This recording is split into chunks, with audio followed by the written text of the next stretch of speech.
الحمد لله وكفى وسلام على عباده الذين اصطفى أما بعد فأعوذ بالله من الشيطان الرجيم بسم الله الرحمن الرحيم وسبح بحمد ربك قبل طلوع الشمس وقبل غروبها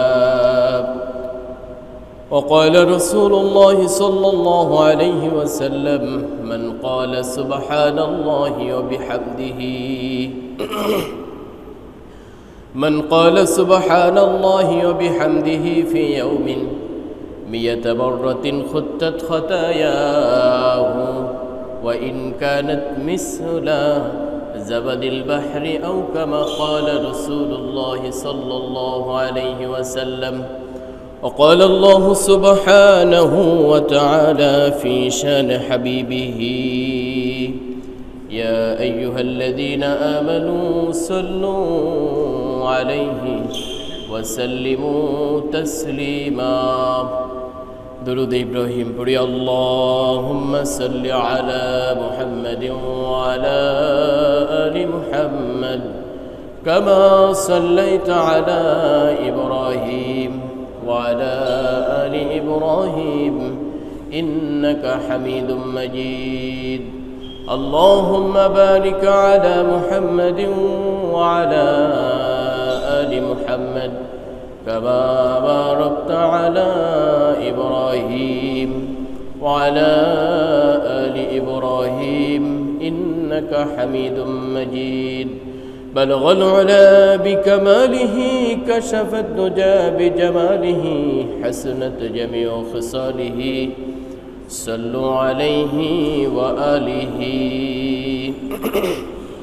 মহান রব্বুল ইজ্জাতের দরবারে শুকরিয়া আদায় করছি যেই মহান মুনিব আমাদের সকলকে জুমার নামাজ আদায়ের জন্য আল্লাহর ঘর মসজিদে এসে বসার তৌফিক দিয়েছেন এজন্য সেই মহান মুনিবের দরে শুকরিয়া তান সকলে বলছে আলহামদুলিল্লাহ।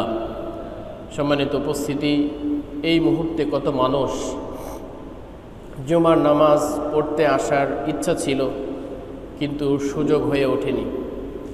কত মানুষ অসুস্থ আছে, কত মানুষ এই পৃথিবী থেকে বিদায় নিয়েছে, কত বিপদগ্রস্ত মানুষ রয়েছে। সেই সমস্ত মানুষদের থেকে পৃথক করে আল্লাহ সুবহানাহু ওয়া তাআলা সমস্ত বিপদ আপদ থেকে মুক্ত করে তেনার হুকুম বাস্তবায়নের উদ্দেশ্যে মসজিদে আসার তৌফিক দিয়েছেন। নিঃসন্দেহে আল্লাহ সুবহানাহু ওয়া তাআলা আমাদেরকে ভালোবাসেন। আল্লাহ সুবহানাহু ওয়া তাআলার হুকুম পালন করা, আল্লাহ সুবহানাহু ওয়া তাআলাকে স্মরণ করা, এটা একটা মহাভাগ্যের বিষয়। আল্লাহ সুবহানাহু ওয়া তাআলা বলেছেন ওয়াসাব্বিহ বিহামদি রাব্বিকা ক্বাবলা তুলুইশ শামসি ওয়া ক্বাবলা গুরুবিহা। হে নবী, আপনি তাসবিহ পাঠ করুন, আল্লাহ সুবহানাহু ওয়া তাআলার প্রশংসা করুন ক্বাবলা তুলুইশ শামসি ওয়া ক্বাবলা গুরুবিহা, সূর্য উদয়ের আগে এবং সূর্য অস্তের আগে, তথা ফজরের এবং মাগরিবের বা আসরের সালাতের ব্যাপারে আল্লাহ রাব্বুল আলামিন বলেছেন ওয়া ক্বাবলা গুরুবিহা। আল্লাহ সুবহানাহু ওয়া তাআলার তাসবিহ পাঠ করা, আল্লাহ সুবহানাহু ওয়া তাআলার গুণকীর্তন করা, এটা একটা মুমিনের অতীব কর্তব্য এবং দায়িত্ব। আল্লাহ রাব্বুল আলামিন অন্য আয়াতের ভিতরে বলেছেন সূরাতুল নাসরের ভিতরে ফাসাব্বিহ বিহামদি রাব্বিকা ওয়াস্তাগফির ইন্নাহু কানা তাওয়াবা। আপনি আপনার রবের প্রশংসার সাথে সাথে তাসবিহ পাঠ করুন। তাসবিহ সবথেকে শ্রেষ্ঠতম তাসবিহ আল্লাহ সুবহানাহু ওয়া তাআলার হুকুম পালন করা, আল্লাহ স্মরণ করা, আল্লাহ রাব্বুল আলামিন যে বিধিবিধান দিয়েছেন সেইগুলো নিজের জীবনে বাস্তবায়ন করা। ফাসাব্বিহ বিহামদি রাব্বিকা, আপনি আপনার রবের তাসবিহ আল্লাহ সুবহানাহু ওয়া তাআলার প্রশংসার সাথে পাঠ করুন। ওয়াস্তাগফিরহু, এবং তার কাছে আপনি ইস্তিগফার করেন, ক্ষমা প্রার্থনা করেন। ইন্নাহু কানা তাওয়াবা, নিশ্চয়ই তিনি তওবা কবুলকারী। প্রিয় উপস্থিতি, নবী করিম সাল্লাল্লাহু আলাইহি ওয়াসাল্লাম এই তাসবিহর কথাই বলেছেন। বুখারী শরীফের সর্বশেষ হাদিস, এই হাদিসের ভিতরে তাসবিহ পাঠের গুরুত্ব আরোপ করেছেন। রাসূল করিম সাল্লাল্লাহু আলাইহি ওয়াসাল্লাম বলেছেন, কালিমাতানে হাবিবাতান ইলার রহমান, দয়াময় আল্লাহ সুবহানাহু ওয়া তাআলার কাছে দুইটা বাক্য আছে খুবই প্রিয়। খফিফাতান আলাল লিসান, যেটা জবানে পড়তে বলতে খুবই সহজ। সকিলাতান ফিল মিজান, কিন্তু দাড়িপাল্লায় সেই শব্দ দুটের ওজন, ভারত্ব, গুরুত্ব অনেক বেশি। সেটা কি? সুবহানাল্লাহি ওয়া বিহামদিহি সুবহানাল্লাহিল আযীম। পূত পবিত্র সেই সত্তা আল্লাহ রাব্বুল আলামিন এবং তিনি মহান।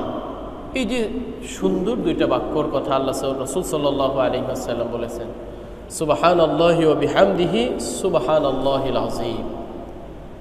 এই দুইটা বাক্য আল্লাহ রাসূল সাল্লাল্লাহু আলাইহি ওয়াসাল্লাম বলছেন আল্লাহ রাব্বুল আলামিনের কাছে অনেক বেশি প্রিয়। এটার পাঠ করার মর্তবা, ফজিলাত অনেক বেশি রয়েছে। রাসূল সাল্লাল্লাহু আলাইহি ওয়াসাল্লাম অন্য হাদিসের ভিতরে বলেছেন, মান ক্বালা সুবহানাল্লাহি ওয়া বিহামদিহি ফি ইয়াউমিন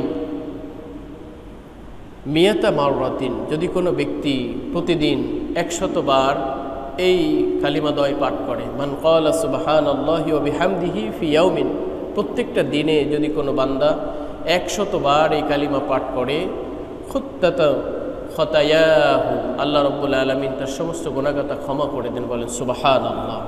ওয়া ইন কানাত মিসলা জাবাদিল বাহরি, আল্লাহ রাসূল বলছেন যদি ওই বান্দার গুনাহসমূহ সমুদ্রের ফেনা পরিমাণও হয়, এই সমুদ্রের ফেনা পরিমাণ গুনাহ যদি হয়, তাহলেও তার সমস্ত গুনাহ আল্লাহ সুবহানাহু ওয়া তাআলা ক্ষমা করে দেন। যদি কোনো বান্দা এই 100 বার প্রতিদিন সুবহানাল্লাহি ওয়া বিহামদিহি সুবহানাল্লাহিল আযীম, এই তাসবিহাতগুলো যদি সে প্রতিদিন প্রতিনিয়ত আল্লাহর পরে তাওয়াক্কুল করে পাঠ করে। সম্মানিত উপস্থিতি, একটা মুমিন এবং মুসলিম আল্লাহ রাব্বুল আলামিনের কাছে সবথেকে বেশি দামি। পৃথিবীতে যত কিছু আছে না কেন, এই সমস্ত গুরুত্বপূর্ণ জিনিসের থেকে একজন মুমিনের মূল্য, একজন মুমিনের দাম আল্লাহ রাব্বুল আলামিনের কাছে অনেক বেশি। আল্লাহ নিজেই বলেছেন, ওয়ালাকাদ কাররামনা বনি আদম, আমি বনি আদমকে সম্মানিত করেছি। সেই বনি আদম সম্মানিত কিভাবে হতে পারে? আল্লাহ সুবহানাহু ওয়া তাআলার তাসবিহাত পাঠের মাধ্যমে, আল্লাহ রাব্বুল আলামিনের হুকুম বিধিবিধান পালন করার মাধ্যমেই সেই বনি আদম আল্লাহ রাব্বুল আলামিনের কাছে সম্মানিত হতে পারে। যেই বনি আদমের ব্যাপারে আল্লাহ সুবহানাহু ওয়া তাআলা নিজে বললেন, ওয়ালাকাদ কাররামনা বনি আদম, আমি বনি আদমকে সম্মানিত করেছি, সেই বনি আদমের ব্যাপারে আল্লাহ সুবহানাহু ওয়া তাআলা কোরআনের অন্য জায়গায় বলেছে যে সে যদি কিছু গুণাবলী থেকে বেরিয়ে আসতে পারে, সে যদি কিছু গুণাবলীর উপর আমল করতে পারে, তাহলে সে অবশ্যই সম্মানিত এবং পৃথিবীর সর্বোৎকৃষ্ট মূল্যবান বস্তু থেকে সে মূল্য রাখে। কিন্তু যদি তার ভিতরে সেই গুণাবলী, কিছু এমন গুণাবলী আছে, যদি সে সেটাকে ছাড়তে না পারে, তাহলে এই মহামূল্যবান মর্যাদাশীল ব্যক্তির থেকে সে একেবারে নিম্ন স্তরে পৌঁছায় যায়, নিকৃষ্ট বস্তুতে পৌঁছায় যায়। আল্লাহ রাব্বুল আলামিন বলেছেন, বালহুম আদল, অর্থাৎ চতুষ্পদ জন্তুর থেকেও সে সর্বনিম্ন স্তরে পৌঁছায় যায়। সম্মানিত উপস্থিতি, আল্লাহ রাব্বুল আলামিন বলেছেন, ওয়ালাকাদ যারানা লিজাহান্নামা কাসীরাম মিনাল ইনসি ওয়াল জিন্নি, ওয়ালাকাদ যারানা লিজাহান্নামা কাসীরাম মিনাল জিন্নি ওয়াল ইনসি। আল্লাহ রাব্বুল আলামিন বলছেন, আমি অধিকাংশ মানুষ এবং জিনকে সৃষ্টি করেছি, তারা অধিকাংশ জাহান্নামে যাবে। কেননা লাহুম কুলুবুল লা ইয়াফকাহুনা বিহা, যে তাদের একটা অন্তর ছিল, সে সেই অন্তর দিয়ে সঠিক জিনিসটা অনুধাবন করিনি, বুঝিনি। ওয়ালাহুম আয়ুনুল্লাহ, এবং তার দুটা চোখ ছিল, সে চোখ দিয়ে সে লা ইউবসিরুনা বিহা, সুন্দর জিনিস দেখেনি, ভালো কাজ করেনি। ওয়ালাহুম আযানুল্লাহ ইয়াসমাউনা বিহা, আমি তাকে দুইটা কর্ণ দিয়েছিলাম, সেই কান দ্বারা সে ভালো কথা শুনিনি। উলাইকা কাল আনআম, এই সমস্ত ব্যক্তিরা যাদের অন্তর আছে, অন্তর দিয়ে সুন্দর জিনিস অনুধাবন করিনি, বুঝিনি, চোখ দিয়ে ভালো কিছু দেখেনি, কান দিয়ে সুন্দর ভালো কথাগুলো শুনিনি, সেই সমস্ত ব্যক্তিরা হচ্ছেন চতুষ্পদ জানোয়ার।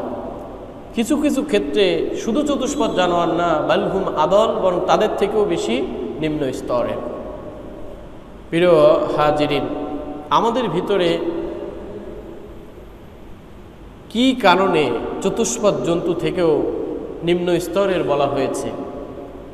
আল্লাহ রাব্বুল আলামিনের কোরআনুল কারীম থেকে যেটা বুঝতে পারলাম, দেখতে পারলাম, যে অন্তর থাকা সত্ত্বেও সঠিক জিনিসটা আমরা বুঝি না, চোখ থাকা সত্ত্বেও সঠিক জিনিসটা দেখি না, এবং কান থাকা সত্ত্বেও সঠিক জিনিসটা শুনি না।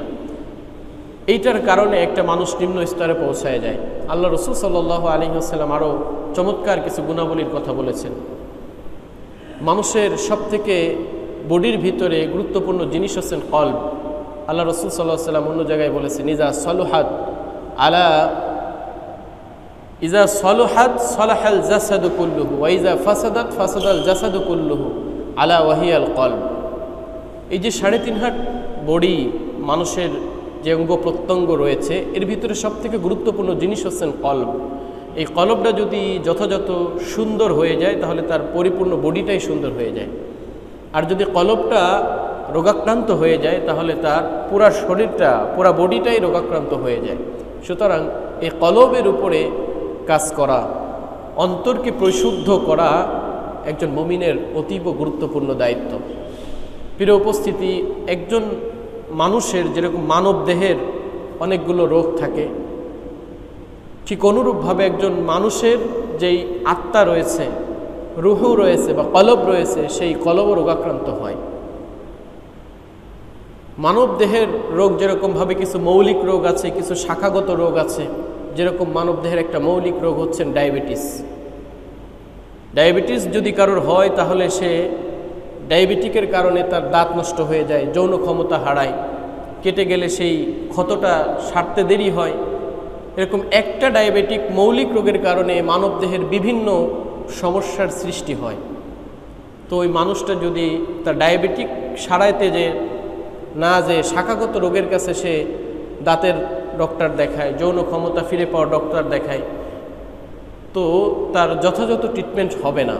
তাকে সর্বপ্রথম ডায়াবেটিকের ট্রিটমেন্ট দিতে হবে, তারপরে তার শাখাগত রোগ নর্মালি ভালো হয়ে যাবে। ঠিক অনুরূপভাবে একটা আত্মা, মানব আত্মা, রুহু বা কলবের এরকম মৌলিক কিছু রোগ রয়েছে। একটা রুহু মৌলিকভাবে 4টা রোগে আক্রান্ত হয়। তার 1 নম্বর হচ্ছেন তাকাব্বুর তথা অহংকার। 2 নম্বরে শোহরত তথা পরিচিতির একটা চাহিদা মানুষের থাকে। আত্মার একটা চাহিদা হচ্ছেন সে সবার থেকে সবার কাছে পরিচিত হবে, ফেমাস হবে। প্রত্যেকটা মানুষের এইটা আকাঙ্ক্ষা থাকে। আর তার আরেকটা রোগ হচ্ছে নেতৃত্বের চাহিদা। সে সবাইকে নেতৃত্ব দিতে চায়, সবার উপরে ছড়ি ঘুরাইতে চায়। আর তার আরেকটা রোগ হচ্ছেন লোভ। এই যে মানব আত্মার যে 4টি মৌলিক রোগ রয়েছে, এই মৌলিক রোগের উপরে যদি সে ট্রিটমেন্ট করতে পারে তাহলে সেই মানবাত্মা অনেক বেশি পরিশুদ্ধ হয়ে যায়। সম্মানিত উপস্থিতি, এজন্য এই যে 4টি রোগ কেন সৃষ্টি হয়, আমাদের যে মানব দেহে রয়েছে, এই মানব দেহের যে সৃষ্টির উপাদান রয়েছে, সায়েন্টিফিক মতে মানব দেহ সৃষ্টিরও 4টি উপাদান আছে। সেই 4টি উপাদান হচ্ছেন আগুন, বাতাস, পানি এবং মাটি। এই প্রত্যেকটা জিনিস তথা তাকাব্বুর, অহংকার, এটা আগুনের সাথে সিমিলার। শোহরত তথা পরিচিতি, এটা বাতাসের সঙ্গে সম্পর্ক রাখে। নেতৃত্বের চাহিদা, এটা পানির সাথে সম্পর্ক রাখে। এবং লোভ, এটা মাটির সাথে সম্পৃক্ত রাখে। আমরা যদি সামনে একটু আলোচনা করি তাহলে আরও বেশি সুন্দর বুঝতে পারব। প্রিয় উপস্থিতি, এজন্য একটা মানুষের মানবাত্মার সর্বপ্রথম যে রোগে রোগাক্রান্ত হয় সেটা হচ্ছেন তাকাব্বুর তথা হিংসা বা রিয়া।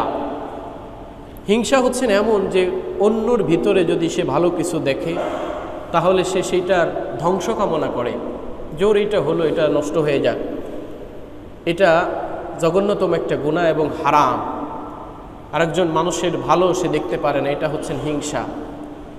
সে যদি এইটা মনে করে যে ওই ব্যক্তিরও আছে আমারও হোক, এইটাকে বলা হয় গিবতা। এটা জায়েজ আছে যে সে চমৎকার একটা বাড়ি করেছে, আমিও যদি একটা সুন্দর বাড়ি করতে পারতাম খুব ভালো হইতো, এই আশায় আকাঙ্ক্ষা করা যেতে পারে। কিন্তু সে এত সুন্দর বাড়ি কিভাবে করলো, এত চমৎকার গাড়ি কিভাবে কিনলো, এটা যেন অ্যাক্সিডেন্ট হয়ে যাক বা ধ্বংস হয়ে যাক, এই যে কামনা করা, এটা হচ্ছেন হিংসা। আর একটা রোগ হচ্ছেন রিয়া তথা লোক দেখানো। দান খয়রাত করা, ইবাদতবন্দি করা, এইগুলোকে লোক দেখানো বলা হয়, রিয়া বলা হয়। আর এর একটা প্রকাশ হচ্ছেন অহংকার, যেটা মানুষের সবথেকে বড় রোগ, মানবাত্মার সবথেকে বড় ভয়াবহ রোগ হচ্ছেন এই অহংকার। কিবির বা অহংকার হচ্ছেন মনে মনে নিজেকে বড় ভাবা, সুপিরিয়র মনে করা, আমি সব বুঝি, অন্য কেউ কিছু বোঝে না, নিজেকে এরকম সবসময় জাহির করার জন্য নিজের ভিতরে যেই গুণ, এই যে ধ্বংসাত্মক গুণ অহংকার, এটা মানুষকে একেবারে কুড়ে কুড়ে খেয়ে ফেলে। আমরা বর্তমান সময়ে দেখতে পাই যে আমাদের একটা মরণ ব্যাধি ক্যান্সারের যেই রোগ, এটা মানুষের শরীরে যখন শুরু হয় তখন কিন্তু বোঝা যায় না। যে জীবাণু সেটা সুপ্ত আকারে বেশ কিছুদিন মানুষের শরীরে লুকায়ে থাকে, এরপরে কিছুদিন পরে যখন সে মানুষের শরীরে দেখা দেয় তখন বোঝা যায় যে এই রোগটা ব্লাড ক্যান্সার আক্রান্ত হয়েছে বা বিভিন্ন ক্যান্সার আক্রান্ত হয়েছে। তো রোগের আলামত মানুষের বডিতে বের হওয়া এটা একটা নেয়ামত। অহংকার, হিংসা বা রিয়া এটা ভয়াবহ একটা রোগের আলামত, যেটা মানুষ বুঝতেই পারে না যে আমার ভিতরে আছে। সে এটা ফিলই করে না যে আমি অহংকার করি বা আমার ভিতরে রিয়া আছে। তো এটা যদি বুঝতেই না পারে তাহলে তার জন্য আরও ধ্বংস অনিবার্য হয়ে যায়। ক্যান্সারের জীবাণু যতক্ষণ না পর্যন্ত জাস্টিফাই করতে পারে, ট্রিটমেন্টে ধরা না পড়ে, ততক্ষণ পর্যন্ত ক্যান্সারের কেমো বলেন, রেডিওথেরাপি বলেন, সেগুলো কিন্তু তার উপর অ্যাপ্লাই করা যায় না। ঠিক অনুরূপভাবে আপনি ভাবতেছেন আমি তো অহংকার করি না, আমার ভিতরে কোনো রিয়া নেই, আমার ভিতরে কোনো হিংসা নেই, কিন্তু আসলে আপনার ভিতর রিয়াও আছে, হিংসাও আছে, অহংকারও আছে, তাকাব্বুরিও আছে, মাতুব্বারির নিয়তও আছে। এটা যদি আপনি ফিল করেন, বুঝতে পারেন, তাহলে এই রোগের ট্রিটমেন্ট করা সহজ। সম্মানিত উপস্থিতি, আল্লাহ রাব্বুল আলামিনকে বলেছেন কদ আফলাহা মান যাক্কাহা ওয়া কদ খাবা মান দাসসাহা, অবশ্যই সে সফল হয়েছে। সূরাতুশ শামসের 91 নম্বর আয়াত, 91তম সূরার 9 থেকে 10 নম্বর আয়াত, আল্লাহ সুবহানাহু ওয়া তাআলা বলছেন কদ আফলাহা মান যাক্কাহা, সেই ব্যক্তি সফলকাম হয়েছে যে তার আত্মাকে পরিশুদ্ধ করেছে। ওয়া কদ খাবা মান দাসসাহা, এবং সে ব্যর্থ হয়েছে যে তা বিনষ্ট করেছে, অর্থাৎ তার আত্মাকে ধ্বংস করেছে। আত্মার যেই রোগ, তত অহংকার, হিংসা, রিয়া, বড়াই, এইটা দ্বারা সে তার আত্মাকে ধ্বংস করেছে। প্রিয় উপস্থিতি, এই জন্য মানবাত্মার যে প্রথম রোগ অহংকার, এটা থেকে অবশ্যই আমাদেরকে বেরিয়ে আসতে হবে। কদ আফলাহা মান তাযাক্কা, আল্লাহ সুবহানাহু ওয়া তাআলা সূরাতুল আলার 14 নম্বর আয়াতের ভিতরে বলছেন কদ আফলাহা মান তাযাক্কা, নিশ্চয়ই সে সফল হয়েছে যে পরিশুদ্ধ হয়েছে। তো পরিশুদ্ধ হওয়ার মাধ্যমটা কি? আপনার ভিতরে যে কলব আছে, মানবাত্মা আছে, একটা রুহু আছে, সেই রুহুকে পরিশুদ্ধ করতে হবে। সেই রুহুকে পরিশুদ্ধ করার সিস্টেমটা কি?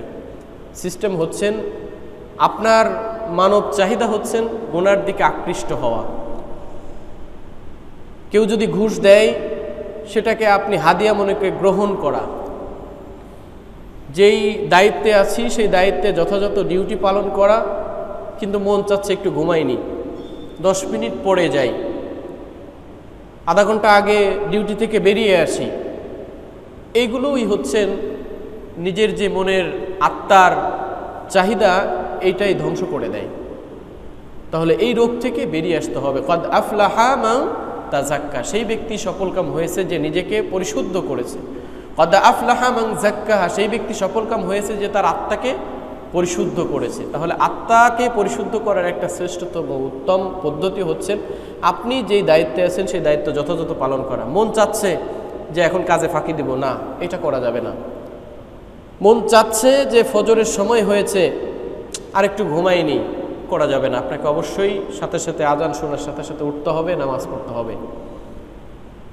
সম্পদ এতটুকু পরিমাণ হয়েছে যে আপনার উপরে জাকাত ফরজ হয়েছে, মন চায় না, দরকার নাই, সামনের বছর জাকাত দিব, এবছর একটু লামসাম মোটামুটি একটা হিসাব করে দিয়ে দিই। কিন্তু না, মনের কথা শোনা যাবে না। যদি আপনি এই মনের কথা শোনেন তাহলে আপনি নিজে সমূলে ধ্বংস হবেন।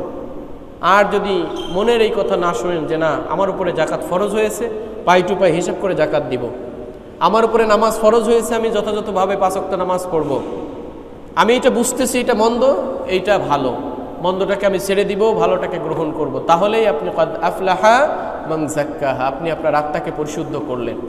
আর যদি আপনি এইগুলো আইডেন্টিফাই করার পরেও সেই মন্দ পথেই থাকেন, আল্লাহর হুকুম থেকে পালন করা থেকে আপনি বিরতও থাকেন, আপনি বুঝতেছেন যে আমাকে মারা যেতেই হবে, আমাকে কবরে যেতে হবে, আমার একটা হাসর নাসর আছে, কাল কিয়ামতের ময়দানে আমাকে উঠতে হবে, পরকাল বিষয়ে একটা জিনিস আছে, আপনি বুঝতেছেন, তারপরও আপনি সেইটাকে অ্যাপ্লাই করতেছেন না, তার মানে আপনি আপনাকে ধ্বংস করছেন। সম্মানিত উপস্থিতি, এই জন্য আমাদের ভিতরে যেই কিবির, অহংকার, হিংসা, তাকাব্বুরি আছে, এটাকে একেবারেই ঝেড়ে ফেলতে হবে, মুছে ফেলতে হবে। আল্লাহ রাসূল সাল্লাল্লাহু আলাইহি ওয়াসাল্লাম বলেছেন যে আপনি যদি আপনার উপরের বসকে দেখেন, আপনার থেকে অর্থনৈতিকভাবে যিনি স্বাবলম্বী তাকে দেখেন, তাহলে আপনি সুখী হতে পারবেন না। আপনি যদি আপনার অধ্যস্তনকে দেখেন যে আপনার থেকে কে অর্থনৈতিকভাবে অসচ্ছল আছে, তার দিকে তাকান, তাহলে আপনি সুখী হতে পারবেন, আপনার অহংকার কমে আসবে। আল্লাহ রাসূল নিজেই বলেছেন, উনজুরু ইলা মান হুয়া আসফালা মিনকুম, তোমাদের চেয়ে যে উপরের অবস্থানে আছে তার প্রতি দৃষ্টি না দিয়ে, ওয়ালা তানজুরু ইলা মান হুয়া ফাওকাকুম, যে তোমাদের নিচে আছে তার দিকে তুমি দৃষ্টি দাও। ফাইন্নাহু আজদারু আল্লা তাজদারু নি'মাতাল্লাহি আলাইকুম, তাহলে তোমাদের প্রতি আল্লাহর প্রদত্ত নিয়ামত ও অনুগ্রহকে তুমি তুচ্ছ মনে করবে না।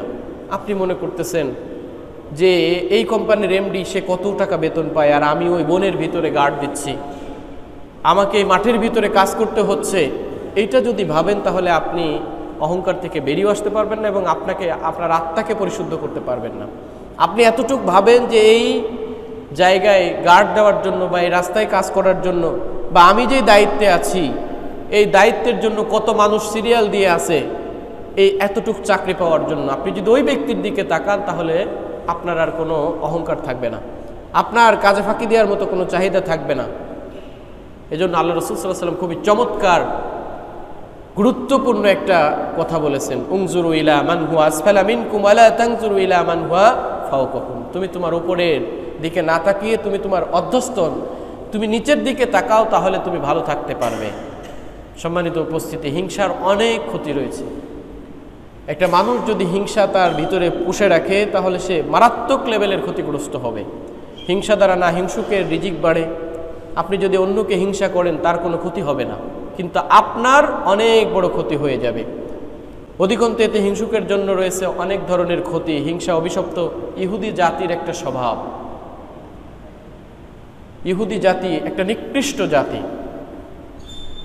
দেখেন, গাজাবাসীর যুদ্ধবিরতি বন্ধ হয়ে গিয়েছে, হলুদ বর্ডার, রেড বর্ডার এইগুলো একটু ক্রস করেছে মানুষ যখন দেশে ফিরতেছে, সেইখানেও তারা বোম্বিং করে মানুষ মারতেছে, গুলি করে মানুষ মারতেছে। এর থেকে নিকৃষ্ট জাতি পৃথিবীতে আর হতে পারে না। সুতরাং সেই হিংসা থেকে আমাদেরকে বেরিয়ে আসতে হবে।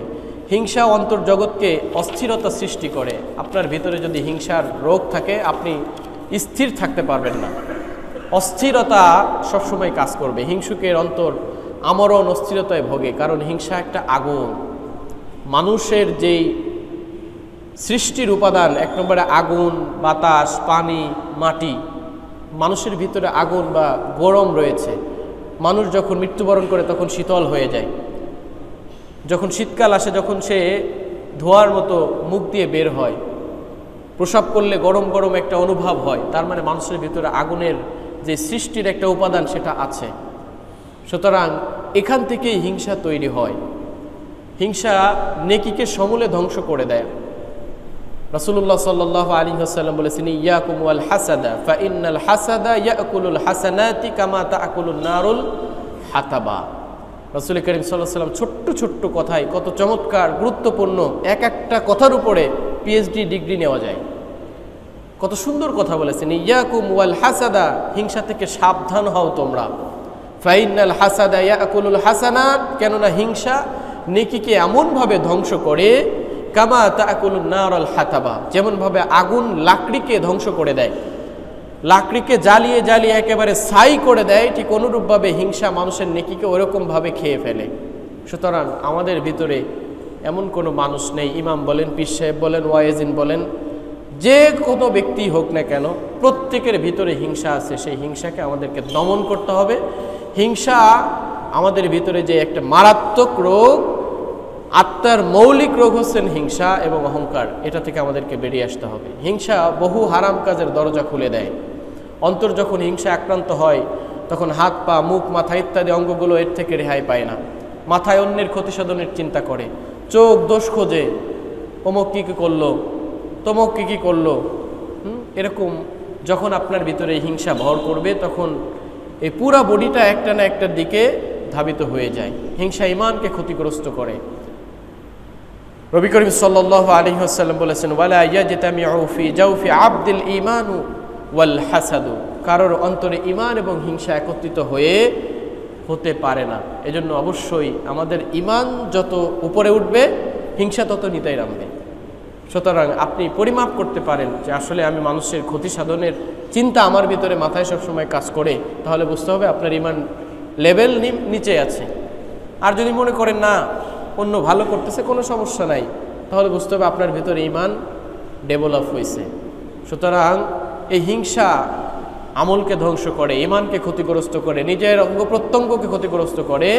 এই হিংসা থেকে আমাদেরকে বেরিয়ে আসতে হবে। হিংসা দমনের বেশ কিছু পদ্ধতি আছে। কারোর প্রতি যদি আপনার হিংসা বা অনুভব হয়, তো এখান থেকে দুইটা চিন্তায় আপনি হিংসা থেকে বের হতে পারেন। এই হিংসা দ্বারা না আমার রিজিক বাড়বে, না আমার কোনো উপকার হবে, বা যার উপরে আমি হিংসা করতেছি তার রিজিকের কোনো ক্ষতি হবে। সুতরাং এই কারণে আমাদের ঈমান আমলের ক্ষতিগ্রস্ত না করে হিংসা থেকে বেরিয়ে আসাই উত্তম। 2 নম্বর হচ্ছেন, যার ব্যাপারে আমার হিংসা হচ্ছে তার জন্য আরও বেশি বেশি দোয়া করা। আল্লাহ তারে আপনি যতটুকু দিয়েছেন, আরও তার সম্পদ, আরও তার ভালাই, আরও তার শ্রেষ্ঠত্ব, আরও তার মর্যাদা আপনি আরও বেশি বেশি বৃদ্ধি করে দেন। যদি আপনার কারোর ব্যাপারে হিংসা হয়, অহংকার হয়, তাহলে বেশি বেশি তার জন্য আরও বেশি দোয়া করা। তাহলে শয়তানই আপনার বাধা দেবে, ভাই তুই আর হিংসার কাছে যাস না। যখনই আপনার হিংসার কথা, অন্যের প্রতি ক্ষতি সাধনের কথা, অন্যের প্রতি অহংকারের যে ভাব চলে আসে, তাহলে সাথে সাথে তার জন্য আপনার বেশি বেশি দোয়া করা। অর্থের প্রতি খেয়াল করে এই ধরনের আয়াতগুলো তেলাওয়াত করা। ওয়ালা তাতামান্নাউ মা ফাদ্দালাল্লাহু বিহি বা'দাকুম আলা বা'দ, তোমরা এমন জিনিসের বাসনা করো না যার দ্বারা আল্লাহ সুবহানাহু ওয়া তাআলা একের উপরে অন্যকে মর্যাদাশীল করেছেন।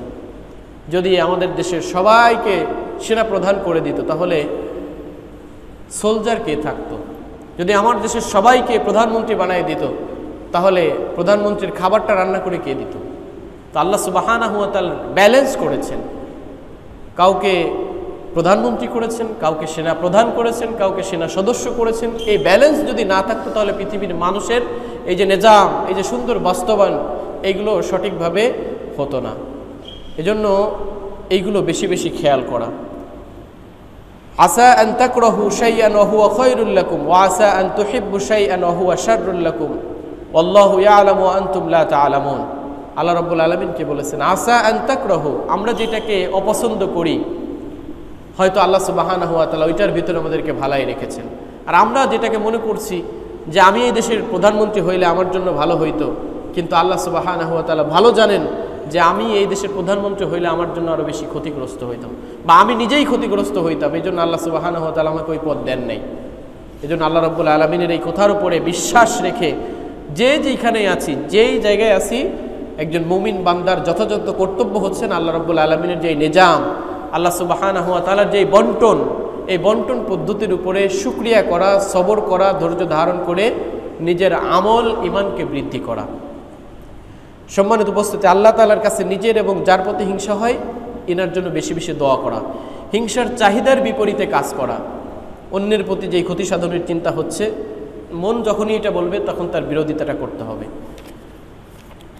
এরপরে আরেকটা অন্তরের যেই অহংকার, হিংসা, এটা পতনের মূল।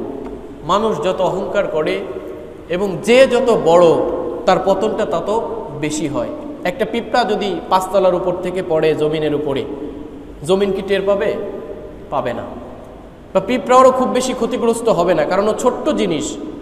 ও যদি অহংকার করে তো ওর অহংকারটা ওই পরিমাণ হবে। কিন্তু বাংলাদেশের প্রধানমন্ত্রী যদি অহংকার করে, তার পতনটাও ঠিক ওই লেভেলেরই হয়। আমরা কিছুদিন আগে দেখেছি না, সবাই রাজাকারের বাচ্চা, কত ধরনের আস্ফালন ছিল। পৃথিবীতে এরকম অহংকারী ব্যক্তি অনেক আছে, দলমত নির্বিশেষে কথা। অহংকার যে যত বেশি লেভেলে থাকে এবং যার যত অহংকার হয়, তার পতনটাও ওই লেভেলেরই হয়। এজন্য অহংকার করা যাবে না। এবং অহংকার কেন করা যাবে না? এটা হচ্ছেন মানব আত্মার, এই যে মানুষের যে সব থেকে মূল্যবান অর্গান কলব, এই কলবের মৌলিক রোগ হচ্ছেন অহংকার। সেই অহংকার থেকে আমাদের সবাইকে বিরত থাকতে হবে। মানুষ হিসাবে অহংকার চলে আসতে পারে, হিংসা হয়ে যেতে পারে, সাথে সাথে সেটা থেকে ব্যাক করা, আল্লাহর কাছে তওবা করা, ওখান থেকে ফিরে আসা। দেখেন সর্বপ্রথম অহংকার করেছিল ইবলিস। আল্লাহ রাব্বুল আলামিন পৃথিবীতে মানুষ সৃষ্টি করবেন, ফেরেশতাদেরকে ডাকলেন, কথা বললেন যে আমি পৃথিবীতে মানুষ সৃষ্টি করতে চাই, তোমরা কি বলো? ফেরেশতারা বলল আল্লাহ রাব্বুল আলামিন আমরা আপনার তাসবিহাত সকাল থেকে শুরু করে আমাদেরকে যখন সৃষ্টি করেছেন সেই সৃষ্টির শুরু থেকে যতদিন আপনি রাখবেন ততদিন পর্যন্ত আমরা তাসবিহাত পাঠ করছি। এমন একটা জাতি সৃষ্টি করবেন যারা মারামারি করবে, কাটাকাটি করবে, দরকার নাই এটা। আল্লাহ রাব্বুল আলামিন বললেন আমি যেটা জানি তোমরা তা জানো না। এবং মানুষ সৃষ্টি করলেন, সেই মানুষকে যখন আল্লাহ সুবহানাহু ওয়া তাআলা সম্মান করার জন্য এই ফেরেশতাদের বলল, তখন সে কি করলো? অস্বীকার করলো। আবা ওয়াস্তাকবারা ওয়া কানা মিনাল কাফিরিন। সর্বপ্রথম এই শয়তান অহংকার করলো, আল্লাহ রাব্বুল আলামিনের সঙ্গে যুক্তি তর্ক স্থাপন করলো। আল্লাহ আমি আগুনের তৈরি, আর মানব আপনি আদমকে বানাইছেন মাটির তৈরি, মাটি তো নিচেই থাকে, আগুন তো উপরে থাকে। দেখেছেন আগুন যদি মোমবাতিতে ধরানো হয়, তো মোমবাতি যদি আগুনে ধরানোর পরে আগুন কি করতে থাকে? উপর দিকে উঠতে থাকে। মোমবাতি যদি নিচে করা হয় তো মোমবাতির আগুন কি নিচের দিকে যাবে? সে উপর দিকেই উঠতে চাইবে, হাত পোড়াই দিবে। তো ইবলিস যুক্তি দেখাইলো আল্লাহ রাব্বুল আলামিন আমি আগুনের তৈরি, আমার অবস্থান তো উপরে, আমি তো উপরেই উঠতে চাই, আপনি আমরা আদমকে সিজদা করতে বলেন। এটা মানে কি? অহংকার আমাদের ভিতর প্রত্যেকের আছে। সে একজন নিম্ন লেভেলের ওয়ার্কার, তার সাথে আবার আপনা আপনি করে কথা বলা যায়? সে আমার আগে সালাম দেবে, আমি কেন তারে সালাম দিব? আমি তার উস্তাদ, আমি তার বস। হ্যাঁ, এই যে অহংকার, এটা আমাদের সকলের ভিতর আছে না নেই? কি বলেন, আছে? আছে। এইগুলো থেকে বেরিয়ে আসতে হবে। হ্যাঁ, আপনি আপনার কর্মক্ষেত্রে বজায় রাখার জন্য সেটা ভালো কথা, কোনো সমস্যা নাই। কিন্তু কর্মক্ষেত্রের বাইরে যে আপনি যদি সেইটাই ঘাট ধরে বসে রাখেন, আরে সে তো আমার সৈনিক, আরে সে তো আমার অধ্যস্থন লেভেলে চাকরি করে, সে আমার আগে সালাম দিবে না, তাহলে বুঝতে হবে আপনার ভিতরে অহংকার আছে, আপনার ভিতরে এই হিংসা, এটা আপনার অন্তরকে রোগাক্রান্ত করে রেখেছে, আপনার কলব স্বতঃস্ফূর্ত সুন্দর হয়নি। সুতরাং এখান থেকে আমাদেরকে বেরিয়ে আসতে হবে, এই অহংকার থেকে বেরিয়ে আসতে হবে। সুতরাং শয়তান যখন আল্লাহ রাব্বুল আলামিনের সঙ্গে কি করলো? যুক্তি তর্ক স্থাপন করলো, তখন সে কি হলো? ধ্বংস হলো। আল্লাহ রাব্বুল আলামিনের কোরআনের আয়াত আমরা সকলেই জানি শয়তান কিভাবে ধ্বংস হলো।